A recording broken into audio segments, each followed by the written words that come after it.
અત્યારે ઋષિકેશ નીકળીને અમે જાય છે ગંગોત્રી. ગાડીની વાટે ઊભા છીએ બધા. ગાડી આપણી આવી ગઈ છે, હવે જાય છે ગંગોત્રી માટે. સામાન જો બંધાય છે બધો.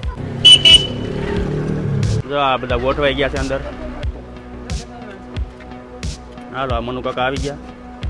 બોલો ગંગા મૈયા કી.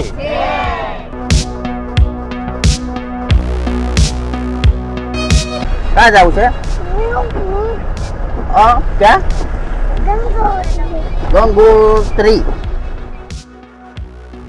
ઋષિકેશથી 265 કિલોમીટર થાય છે ગંગોત્રી. રોડ રસ્તા જો આપણે સાપુતારા ટાઈપ આવી ગયા છે હવે.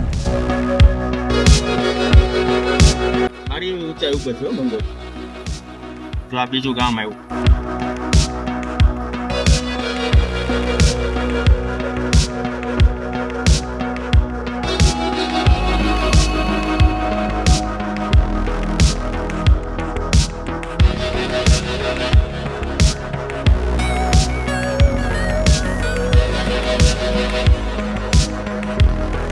રેસ્ટોરન્ટમાં જમવા રોકાણા હતા, જમી લીધા બધા.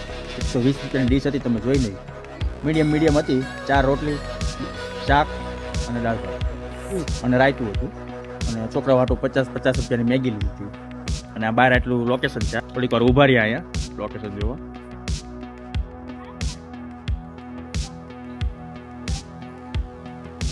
પર્વત ને એમાં નાના નાના રસ્તા, આ બધો નજારો જોવાની બહુ મજા આવે. તો નીકળી ગાડી વાળા હોર્ન મારે. આ બોર્ડ આવ્યું એમાં હજી 92 કિલોમીટર બતાવે છે.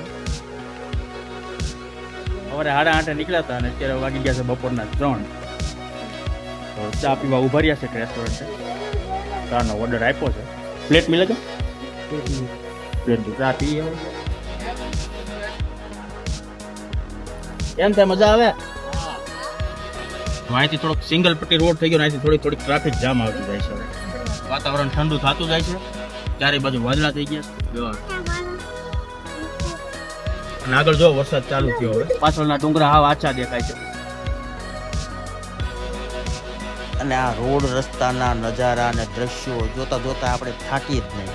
કારણ કે લોકેશન જ એવું આવ્યા રાખે અલગ અલગ, એકથી એક ચડિયાત. ટ્રાફિક બધું એક સાઈડ જ ચાલુ રાખતા લોકો. આકડા રસ્તાની હિસાબે છે ને, એક સાઈડ ચાલુ રાખે ને એક સાઈડ બંધ રાખે. આ જો બરફનો પહાડ છે.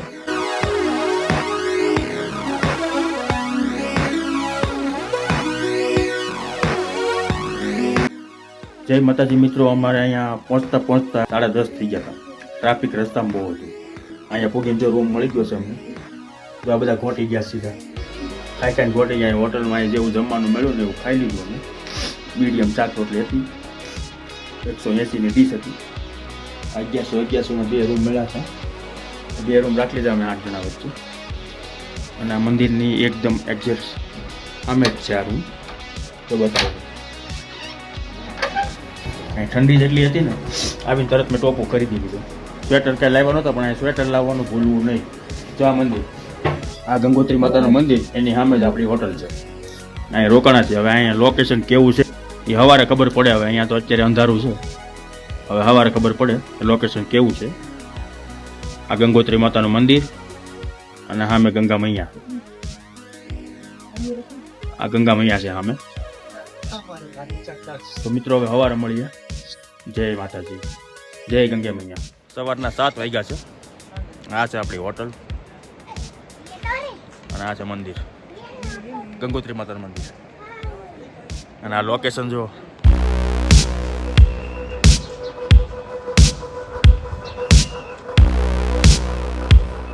જય માં ગંગોત્રી. અહીંયા છે નદી ગંગોત્રી. ત્યાં સ્નાન કરી આપણે જવાનું છે મંદિરે. અત્યારે હાલમાં 1 ડિગ્રી ટેમ્પરેચર છે અહીંયા. 6 વાગે હું જાગ્યો ત્યારે -1 હતું. હવે રાતે કેટલું હશે ખબર નહીં. 4-5 તો હશે માઇનસ. બહુ એટલે બહુ ઠંડી હતી.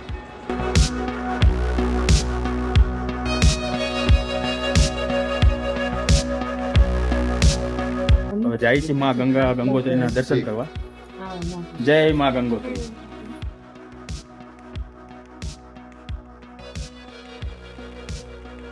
પહેલા જવાનું છે ગંગા ઘાટ, સ્નાન કરી પછી મંદિરમાં આવવાનું.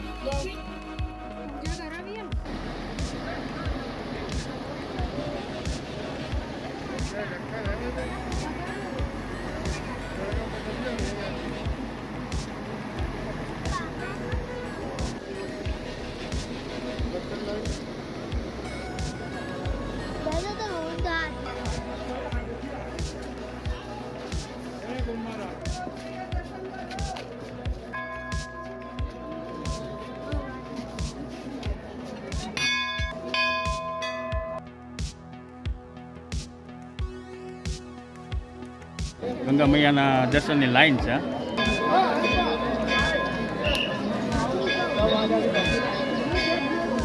વ્યવસ્થા સુવિધા સારી છે, પણ અંદર ફોટોગ્રાફીની મનાય છે, તો આપણે અંદરનો ફોટો કે વિડીયો નહીં લઈએ. જય માતાજી, જય ગંગોત્રી.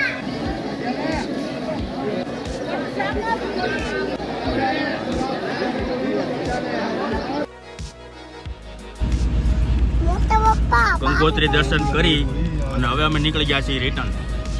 હવે અહીંથી રાતના હરિદ્વાર પહોંચશું. રાતે કેટલા વાગે પહોંચી ખબર નથી, 9-10 તો વાગી જ જાય. અને આજની રાત અમે હરિદ્વાર રોકાવું. ત્યાર પછી હરિદ્વારથી બપોરે 1:30 વાગ્યાની ટ્રેન છે અમારી સુરતની. તો મળીએ હવે હરિદ્વાર જઈને. જય માતાજી.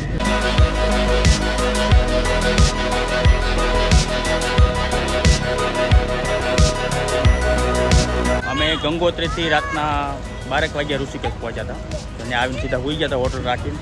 અને હવે અમે આવ્યા છીએ હરિદ્વાર. હરિદ્વાર અત્યારે પાછા થોડાક વાર બધા નાહી લે છે, ગંગા સ્નાન કરી લે પાછા બધા છેલ્લી વાર. અને પછી અહીંથી અમારી 1:30 વાગ્યાની ટ્રેન છે. અત્યારે વાગ્યા છે 11. 1:30 વાગ્યાની ટ્રેન છે. તો એ ટ્રેનમાં અમારે રિટર્ન સુરત નીકળી જવાનું છે. તો મળીએ રેલવે સ્ટેશન જઈને. જય માતાજી. હવે જાય છે હરિદ્વારથી સુરત. અમારી ટ્રેન આવી ગઈ છે. ટ્રેનમાં બધા ગોઠવાઈ ગયા છે. અહીંયાથી દિલ્હીની ટ્રેન છે ને દિલ્હીથી સુરત. તો હવે બધા ટ્રેનમાં ગોઠવાઈ ગયા છે ફર્સ્ટ ક્લાસ. તમને બતાવું કોઈ હોય ત્યાં અડધા તો ટીકરી બધા. એ ક્યાં જવું હવે? બસ લાગી ગયા હે? ઘરે જવું છે હવે? હાલો તો બધા ગોઠવાઈ ગયા છે. હવે જાય દિલ્હી અને દિલ્હીથી પછી સુરત. જય માતાજી.